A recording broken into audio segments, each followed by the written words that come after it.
Fade out 1. Fade in 3.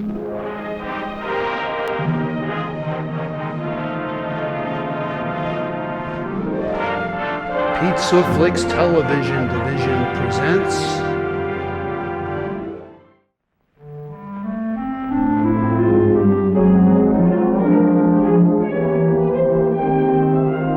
This heap of rusting scrap metal looked like a treasure to Juul, who arrived here in 1918, for he had been a peddler in the old land, and the salvaging of junk was to him the most ancient and respectable of occupations.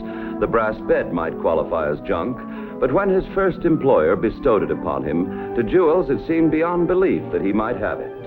It will become his young wife's deathbed, but now it is simply a glittering property for a man awaiting the arrival of a family.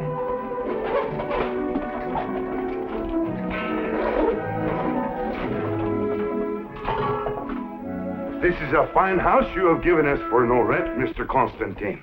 I thank you. And my wife will thank you, too, when she comes from the old country with our 2 little baby boys.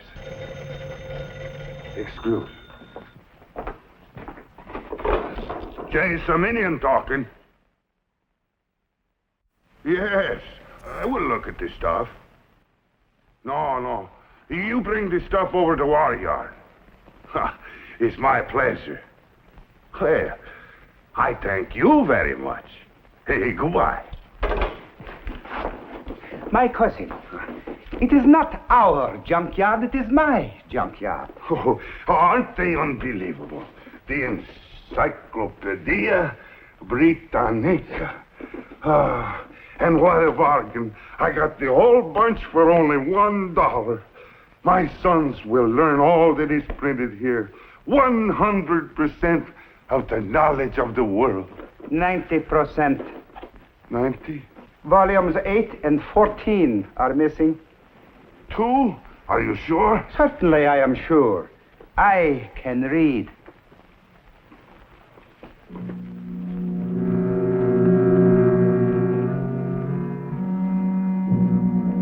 "10 days after the joyful family reunion, he stands there, a frantic, terrified man, the infants crying lustily for feeding, and in the proud brass bed, the mother who could no longer hear that call.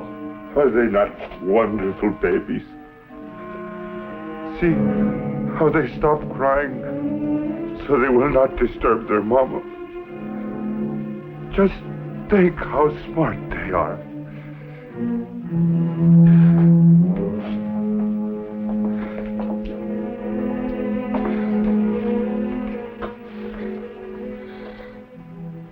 You will understand, will you not? That I am feeding them just like you want me to. Don't you worry, my pretty. I will take very good care of them. And Philip shall be your eyes. And Alexander, your soft, sweet mouth.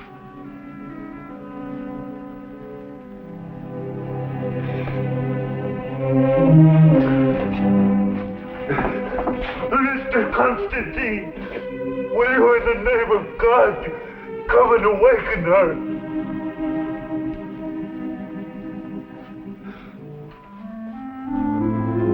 From this moment, he poured his loneliness into making the junkyard a success, toiling just as if he blamed his poverty for the mother's loss.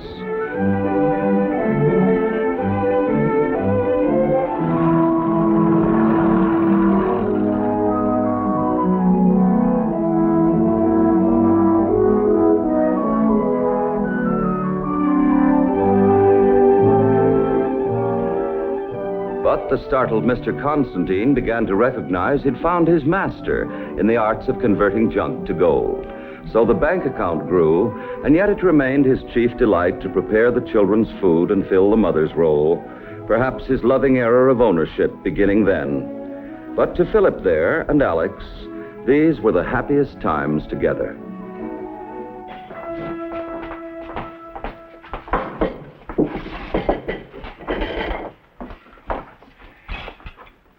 No, my sons. Tonight the dishes can wait. It is time that we make use of the words that the public schools teach you to read. Now, before your mama bring you over from the old country, I bought you these wonderful books so that you will not grow up so ignorant as Papa.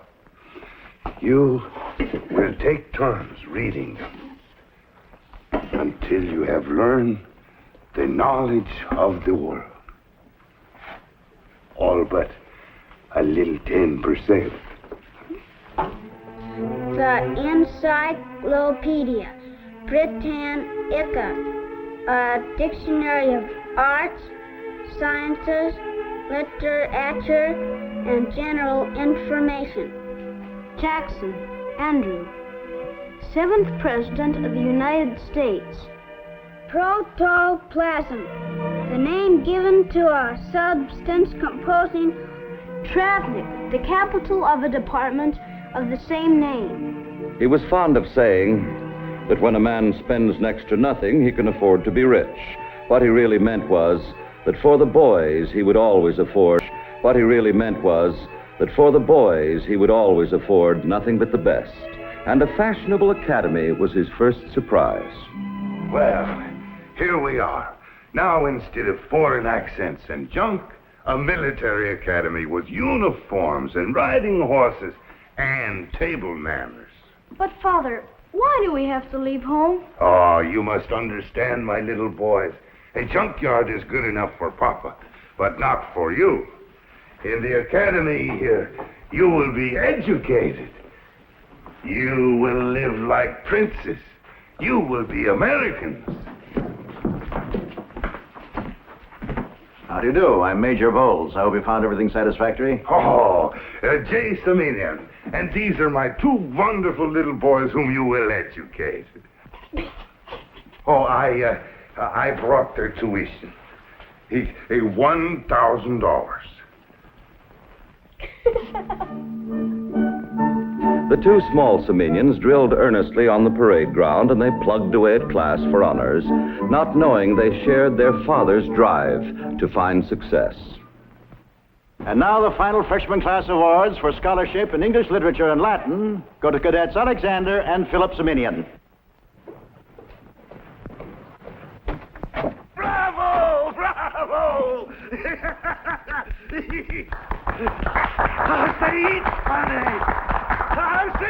Bunny! Bravo! Bravo! Bravo! Bravo!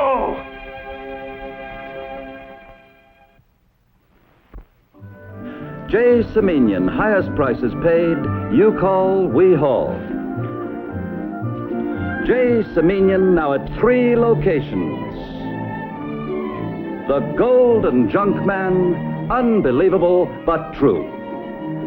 While by the time the boys had reached their graduation ball, they were, as Alex said, finally sold on the idea that they were a couple of little princes. The truth being, as Alex also noted, they had become a couple of little 4-letter words, but call it snob. You dance beautifully, Alex. Oh, me, I got 2 left feet. Oh, listen to your modest brother, Philip. Oh, well, you don't study here, so it hasn't gotten around to you yet, but modesty is a very Semenian trait. Oh, everybody here can tell you it's very, very Semenian. Phil, not here, huh? And talking of Semenian traits, have you seen Dad's latest thing? Cut it out, Phil. This is not funny. No, they've got to see it sooner or later. Everybody has. Golden Junkman. Unbelievable, but true, that at every one of my 12 locations, I am celebrating my 16th year as the Golden Junkman. And this house was his great surprise when they went home for the last summer before college. All this to do them proud, they realized, except that now it seemed only gaudy and vulgar. 2 adolescents trapped in a world in which they felt quite certain they never would belong. When does the auction start? Hey, shut up. He's coming.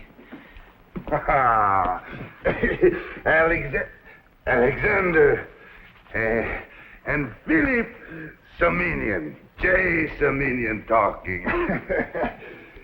Well, how do you like your new furniture? Is it not unbelievable? Yes. Imagine, both of my boys graduating from military school with honors, both, and in the fall, college. And look, for study now that my boys are home to live again. And see these, almost like new. Come on, try them. And look at these beautiful desks. What a history behind them. Direct from the opera company that went broke because the manager ran away with the money. Also, the fat prima donna. Dad, look, there's something I want to talk to you about. Later. What is the use of waiting? Later, Phil, later. There is something? Oh, it's nothing, Dad. What is the use of waiting, Alex? He's got to know. Now, Dad, we'd like to stay at college for a while, be on our own. Oh, tell everything. Oh, well, that's all that there is, Dad. It's not all. Tell it, Philip. Tell it. All right. If you must know, we can't live in this museum. We're sick of your newspaper ads, of being laughed at. The way you act, Dad, like a peddler. That's enough, Phil. Dad, it's what our friends think. Your friends. When did you ever invite even one of your friends to our house? When did you ever do anything but make 1,000 excuses? I get you all these rich things. I count the hours till you come home. I work day and night for you. That's just it, Dad. You're smothering us. I should die. I should die before I make you ashamed of me. I've had enough. And you, my son Alexander, have you also had enough? Or would you like to see what an ignorant, dirty peddler your father really is? Dad, please. Shall I show you? I'll show you.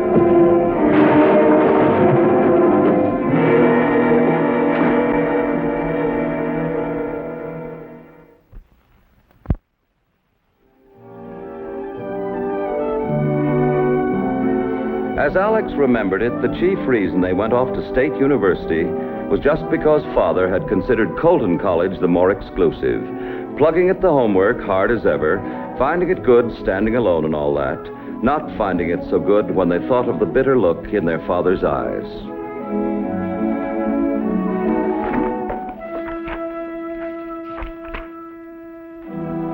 Forgive me for intruding, Mr. Saminian, but I had to come. You are welcome, cousin. Welcome. Sit down, right there. I can stay only a moment. Today I received a letter from your sons. Oh. How are they? Well? Do they like college? Do they need anything? They ask why you do not answer their letters. I got nothing to say to them. Excuse me, Mr. Saminian, but it is you who are to blame. You who forced them to become educated gentlemen.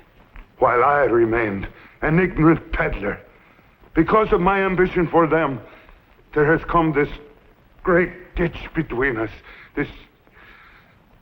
They can never cross back to me again. Tell me, my cousin, if you were me, what would you do? If I were you, I would not find myself in such a predicament in the first place. So, you have a big brain. But where is your junkyard? I own it, and 20 more like it. I, J. Saminian. So, where are your sons, J. Saminian? But don't worry. J. Saminian hadn't run a single pile of scrap iron into 20 locations by wandering around in a daze very much of his life. He was able to study, it seems, by photographing whole paragraphs at a time on his memory. And he could very soon quote you anything from the second law of thermodynamics to the third wife of Henry VIII. And that autumn, Among the freshmen lining up to register at exclusive Colton College was J. Semenian in person, who had passed the College Board exams in one triumphant sweep. But during the first day at Colton, he often said that he felt like Methuselah muscling in on a kindergarten party. The good location for school. Lots of students. And in spite of his fabulous memory for print, in class at first he had great difficulty in trying to learn by ear. So the faculty of Colton College was somewhat of a problem for him, when he wasn't something of a problem for the faculty of Colton College. And stating that these are the facts. If the professor will excuse me. I am sure the professor will correct my ignorance. I know that the professor is right. Of course the professor is right. But in that case, in volume 1, page 192, Encyclopedia Britannica, is a mistake. On the bottom of the page. Later, Semenian.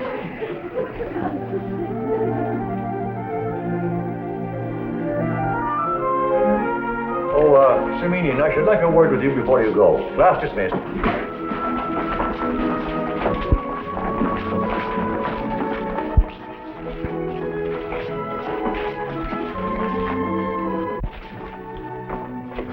Don't worry.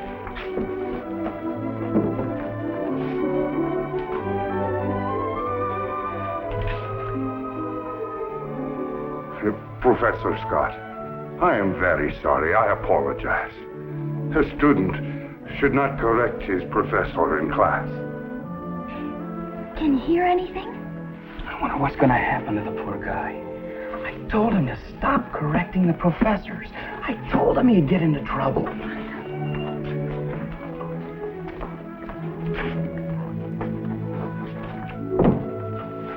Did he raise the roof with you, Semenian? Oh, what do you care? You were right.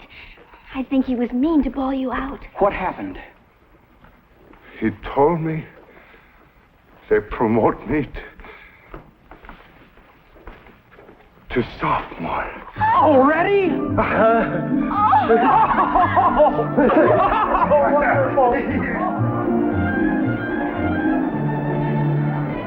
But to the end of his life, he was the most fanatical rooter that Colton ever had.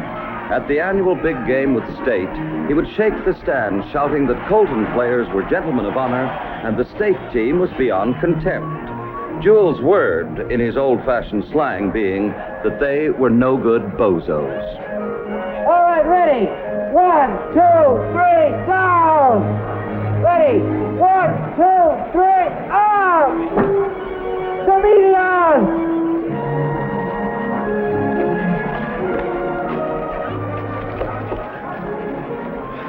Although Jules did boffle up the rooting cards, he mastered about everything else. 70 hours of classroom and study each week, 2 calendar years only, special examinations for him, and the 3 Semenians were about to meet again.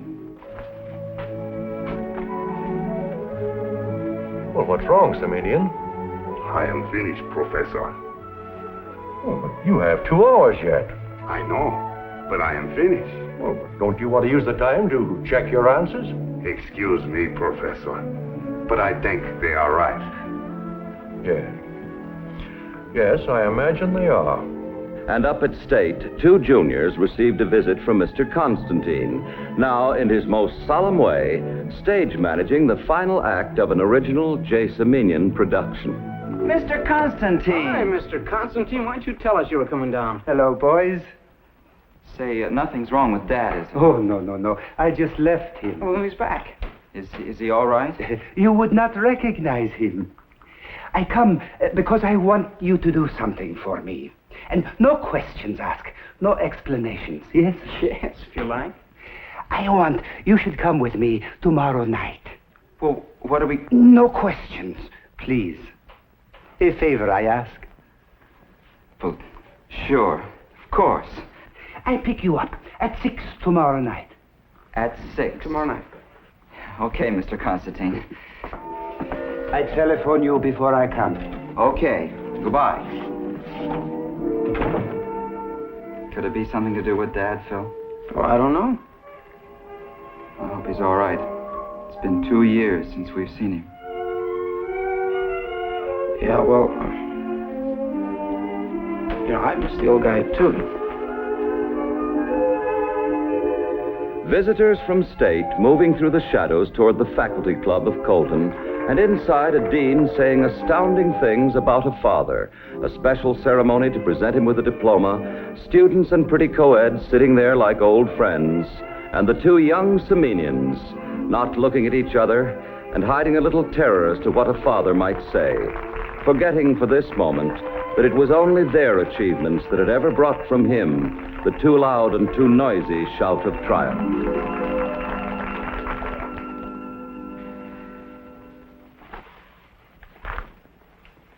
I want to thank all of you for this great honor.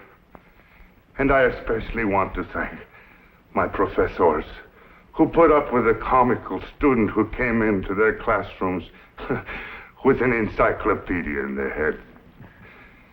I came here because I was the father who lost his 2 sons. I thought that this was all I would need to reach them. I thought I would say, well, what do you think of me now, huh? Jay Semenian, the biggest junk man in this whole state. And now, a Bachelor of Arts like you.